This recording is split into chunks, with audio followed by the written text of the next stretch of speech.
Special intensive revision, हाँ, ये कानून में है ही नहीं।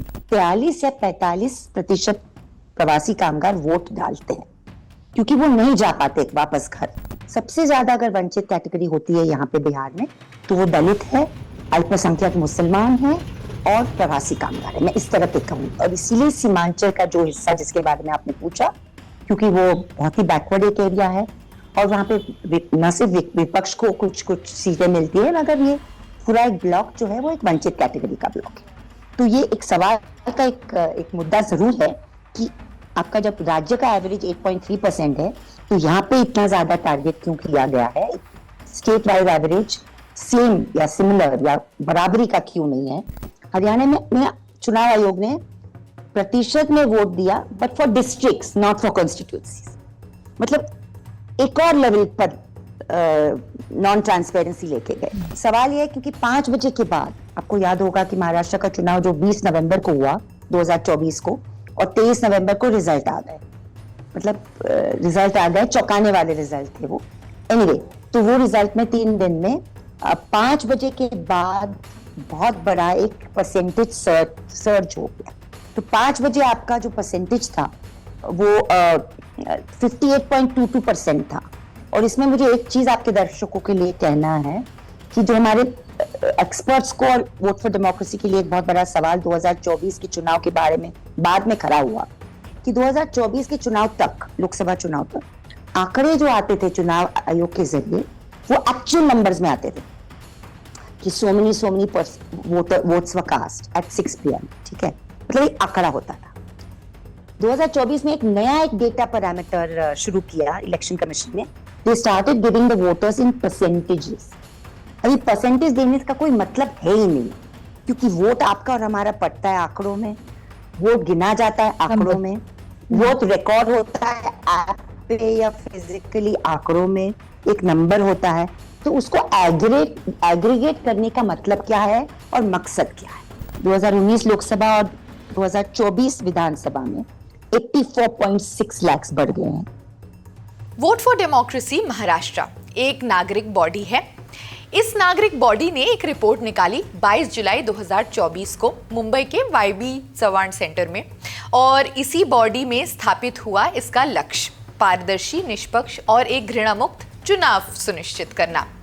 6 months मतलब 6 महीना, मई टू नवंबर 2024, मई और नवंबर 2024 के बीच में, लोकसभा और विधानसभा के बीच में 41 lakh 41 lakh, and 7 months between March and October 2024 it's 46.7 lakh.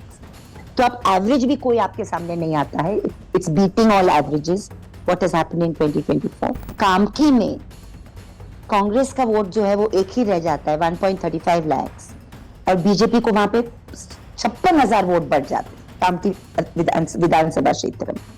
Karad में जहाँ पे पृथ्वीराज चव्हाण, आपको पता ही है, फॉर्मर सीएम इलेक्शन लगे और हारे इस बार, तो उनको 41,000 वोट ज्यादा मिलते हैं।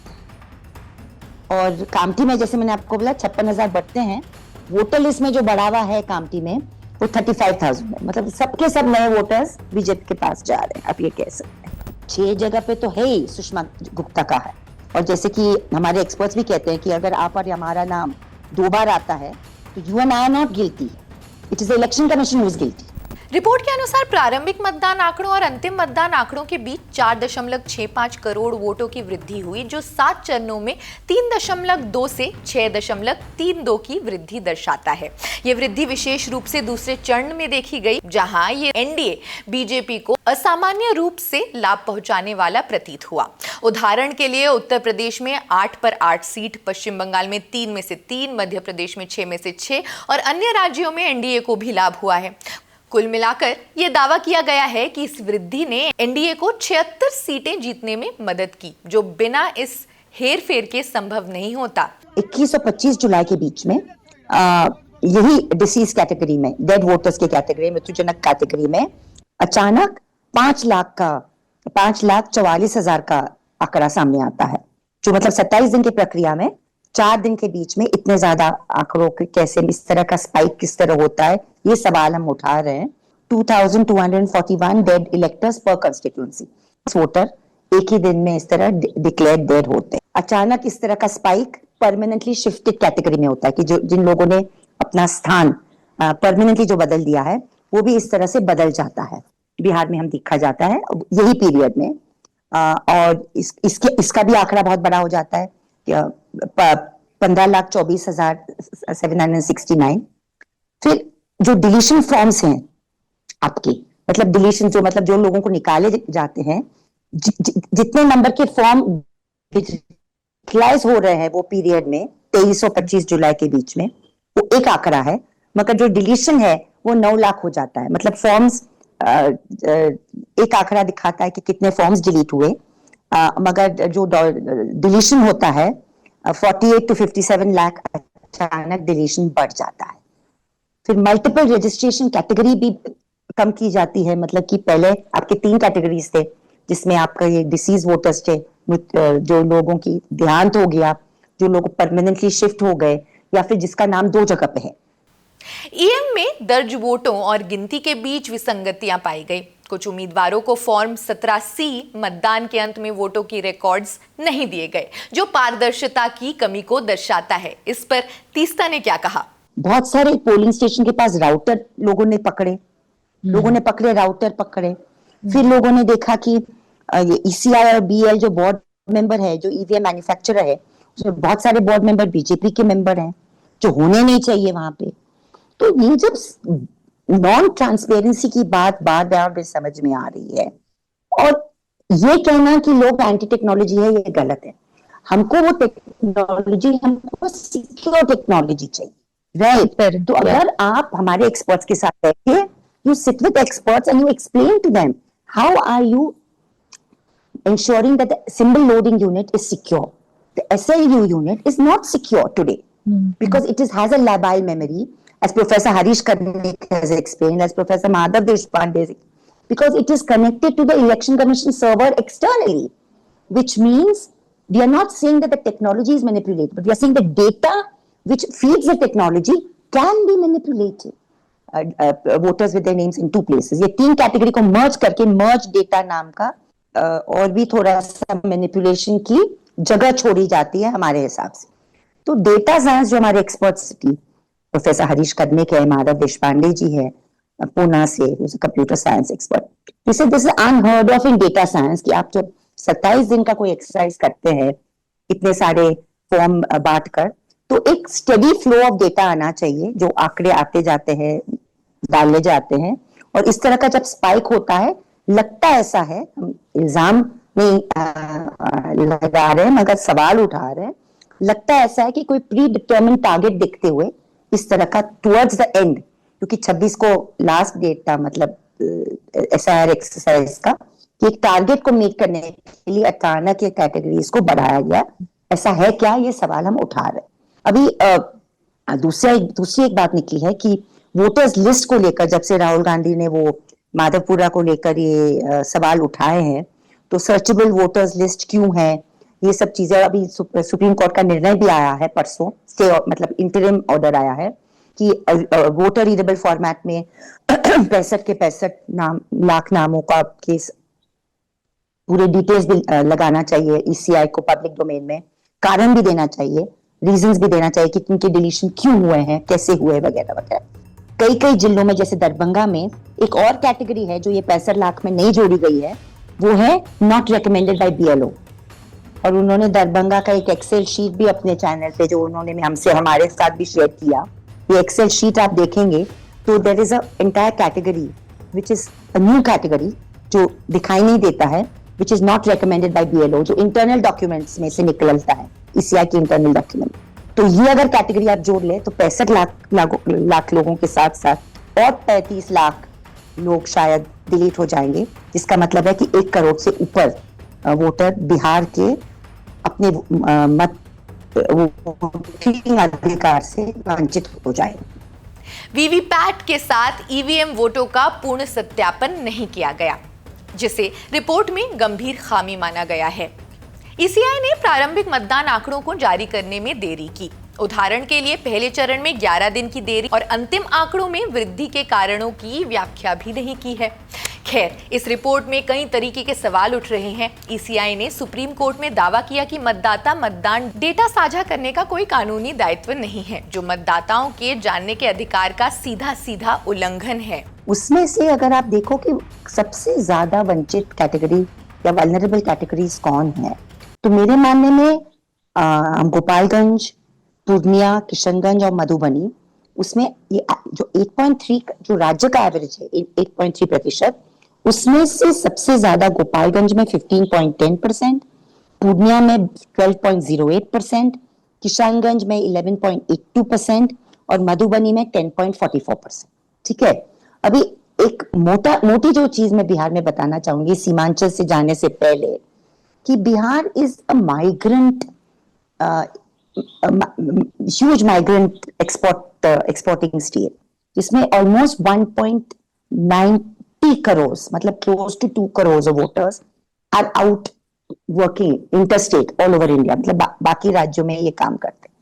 और अगर आप माइग्रेंट वर्कर्स की जो संगठन है और संस्थाएं जो काम करती है, वो आंकड़े रखते हैं, कोशिश करते हैं इलेक्शन के इसको स्टडी करने के लिए, उनका ये कहना है कि प्रवासी कामगारों को कम से कम सिर्फ 43 या 45% प्रवासी कामगार वोट डालते हैं, क्योंकि वो नहीं जा पाते वापस घर वोट डालने के लिए। जहां वो काम करते हैं वहां पे उनके पास वोट का अधिकार नहीं है, तो उनका वोट का अधिकार जो होता है वो अपने गांव में होता है, अपने घर में होता है, और वो वापस जाके अपने खर्चे पे वोट देना उनके लिए बहुत मुश्किल है। मगर बाकी राज्यों में भी ये सवाल उठते गए हैं पारदर्शिता के बारे में, जवाबदेही के बारे में, जो चुनाव आयोग कहीं ना कहीं न नागरिक को न विपक्ष को जवाब देने के लिए अपने आप को अवेलेबल करता है। मुझे लगता है कि जैसे कि जस्टिस बागची ने कहा, जो कॉन्फ्लिक्ट यहाँ पे है, सबसे बेसिक कॉन्स्टिट्यूशनल कॉन्फ्लिक्ट यहाँ पे है, वो धारा 324 और 326 के बीच में,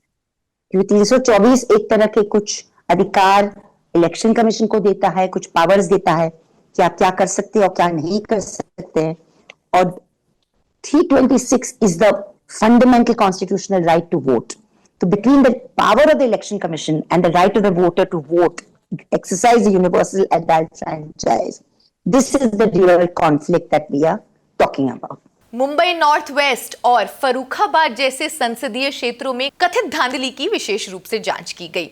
अब हरियाणा और जम्मू कश्मीर विधानसभा चुनावों में भी इसी तरह की अनियमितताएं देखी गई हैं, जहां मतदाता मतदान में 6.71% की वृद्धि यानी 13 लाख अतिरिक्त वोट दर्ज किए गए हैं। क्या ये चौंकाने वाला नहीं है? जब 6 बजे आपका वोटिंग खत्म होता है और आपका 5 बजे का आंकड़ा ये दिखाता है चुनाव आयोग का कि 58.22% पीपल वोटेड, और मिडनाइट मतलब 12 बजे रात को जो उन्होंने 20 नवंबर को दिया, तब अचानक 7.83% जंप हो जाता है। फिर हमारे एक्सपर्ट्स ने उसका एक्सट्रपोलेशन किया। एक्सट्रपोलेशन का मतलब है कि पूरे जो मतदाता है महाराष्ट्र में, अगर उसके मतदाता में से 58.2 वोट करते हैं तो इतने मतदाता बनते हैं। अगर उसमें से अगर 7.83% हो जाते हैं तो it means 48 lakh extra votes, which is not an insignificant number. ये छोटा आंकड़ा नहीं है, ये काफी बड़ा आंकड़ा है। और अगर आप स्पाइक देखते हैं, एक तो एक स्टेट वाइड एवरेज था 7.83%, but Nanded had 13.57% spike. Big spike. Nanded, huh? Yeah. Jalgaon had 11.11% spike. Like Gopalganj. Big. Then Hingoli had 11.06% spike.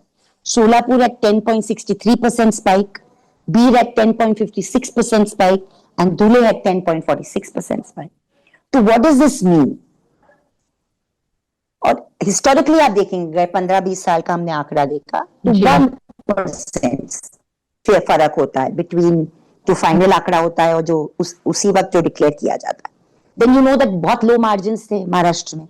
25 votes were one by less than 3000 votes, 39 seats were one by less than 5000, 69 seats were one by less than 10,000 votes. इस तरह के spike में जहां पे पर constituency बहुत सारे vote बढ़ सकते हैं, 133 seats were less than 10,000 votes, which is like not an insignificant number out of 289 seats. एक चीज महाराष्ट्र के बारे में आपको कहना चाहूंगी कि जब से राहुल गांधी जी का प्रेस कॉन्फ्रेंस हुआ और एक तरह से इंटरनेट पे प्राइवेट इन्वेस्टिगेटर सब सिटीजन्स बन गए हैं, वोटर्स लिस्ट देख रहे हैं, बहुत अच्छी तरह एक एक चीज बाहर आ रही है।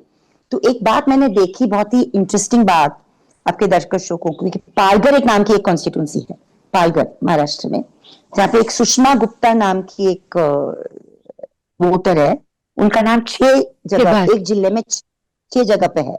वो तो बात थी, मगर कॉमनवेल्थ ह्यूमन राइट्स इनिशिएटिव ने एक और उसको इन्वेस्टिगेशन किया और उन्होंने देखा कि 6 जगह पे तो है ही सुषमा गुप्ता का है।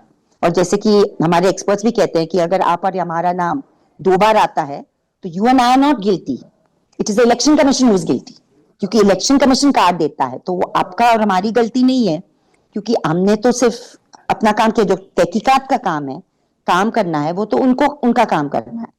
तो ये पालघर के कॉन्स्टिट्यूंसी में जो 6 नाम डाले गए, तो उसमें ऑल्ट न्यूज ने कुछ तहकीकात की, उसके बाद कॉमनवेल्थ ह्यूमन राइट्स इनिशिएटिव ने की। उसमें ये पता कि ये सुषमा गुप्ता जो 6 जगह पे है, उसमें डिस्ट्रिक्ट इलेक्शन ऑफिसर डीईओ जिनका नाम गोविंद बोबड़े है, इलेक्ट्रल रजिस्ट्रेशन ऑफिसर जिसका नाम शेखर खाड़गे है ईआरओ, और booth level officer BLO Pallavi Sawant ji, 6 के 6 एंट्री में उनका नाम। अभी एक जिले में ये 3 ऑफिसर का नाम एक ही मतदाता को लेकर कैसे हो सकता है? कुछ तो बात है ना। क्या पूरी तरह से इस प्रक्रिया को खारिज किया जाएगा? कुछ आलोचकों का कहना है कि ईसीआई ने इन आरोपों का जवाब देने के बजाय चुप्पी साध ली, जो संदेह और बढ़ा देता है। हालांकि ये ध्यान देना महत्वपूर्ण है कि ये आरोप अभी तक स्वतंत्र रूप से सत्यापित नहीं हुए हैं और ईसीआई ने इन्हें संस्थान की छवि को धूमिल करने का एक प्रयास करार दिया है। वोट फॉर डेमोक्रेसी की ये रिपोर्ट 2024 के लोकसभा चुनावों में कथित वोट हेरफेर और ईसीआई की जवाबदेही की कमी पर एक गंभीर सवाल खड़ा कर रही है। ये उत्तर प्रदेश जैसे राज्यों में अनियमितताओं को उजागर भी करती है। जो तहकीकात की, मतलब तहकीकात जिसके बारे में होनी चाहिए, तो ये सब चीजें निकल के आ रही है और इसीलिए हमारा ये कहना है कि ये सब चीजें जब सामने आती है, और एक दूसरा एक बहुत बड़ा आंकड़ा जो मैं आपको आपके दर्शकों के सामने कहूंगी कि मैंने आपके बारे में 5 बजे की बात कही वगैरह, 6 महीने की बात कही। एक बात बहुत इंपॉर्टेंट है कि आपको पता है कि चीफ इलेक्शन कमीशन होता है और साथ साथ उसका हमारा स्टेट इलेक्शन कमीशन होता है। महाराष्ट्र में दोनों के आंकड़े में भी फर्क है। आप अगर अगस्त 30, 2024 हमारे रिपोर्ट में है, आप अगर ईसीआई के फिगर देखो तो टोटल वोटर्स का नंबर है 9,64,85,765 और सीईओ के आंकड़े हैं 9,53,74,302। The gap is of 11,11,463। फिर अक्टूबर 15 पे ये डिस्क्रिपेंसी खत्म की जाती है जानबूझ के जो, और फिर सीईओ का अचानक बढ़ जाता है, मगर फिर भी 1,04,000 से का फर्क है। और फिर 15 दिन के अंदर अक्टूबर 15 और अक्टूबर 30 के बीच में अचानक सीईओ का डेटा 16,000 वोटर से बढ़ जाता है। तो ये सब चीजें जो सामने आ रही है, फॉर्म 17C और 17A की फॉर्म बारे में जो हम बात करते हैं, वो तो बात की बात है। माधव देशपांडे जो पूना में रहते हैं, कभी आप उनका भी इंटरव्यू कीजिए। उनका तो कहना है कि अभी जो इलेक्ट्रॉनिक वोटिंग सिस्टम है जो यूज किया जा रहा है, वो इतना इनसिक्योर है कि आपका ईवीएस सिस्टम लॉक नहीं हो रहा है वोटिंग के बाद, and it is therefore vulnerable for change. तो इसीलिए वो जो चेकसम या हैशसम से जब तक आप लॉक नहीं करेंगे तब तक वो सिक्योर नहीं होगा, और जब तक आप वीवीपीएटी और ईवीएस और एसएलयू को पेयर नहीं करेंगे, जैसे हम ब्लूटूथ और फोन को पेयर नहीं कर सकते, तब तक आप ये नहीं पता चलेंगे कि क्या ये ईवीएम रिप्लेस हो सकते हैं कि नहीं। तो ये भी एक बहुत बड़ा सवाल है। खैर, ये दस्तावेज नागरिकों और विपक्षी नेताओं के बीच ईसीआई की निष्पक्षता पर बढ़ते अविश्वास को दर्शा रहा है, जैसा कि ट्विटर पर भी पोस्ट्स में कई दफा देखा जा रहा है। So either you tell us how you're locking this, we take simple steps to conserve our data and hashtags through hash processes and our data on our phone. Why is the electronic voting system not made secure by the Election Commission? A registration certificate is not enough. It can be still manipulated. तो आप ये हर बार कुछ न कुछ नई चीज बता करके आपने अपने दरवाजे नागरिकों और एक्सपर्ट्स के लिए बंद कर दिए। विपक्ष तो अभी जागा है, जिसके लिए we appreciate that, but many experts have been saying this since 2019 और विपक्ष कुछ कह नहीं रहा था। तो राजनीतिक विपक्ष के लिए भी ये मुद्दे को बार बार और लगातार उठाना पड़ेगा। अभी जो बवाल उठा है उससे काफी नहीं होगा। It's a long term fight for transparency and accountability.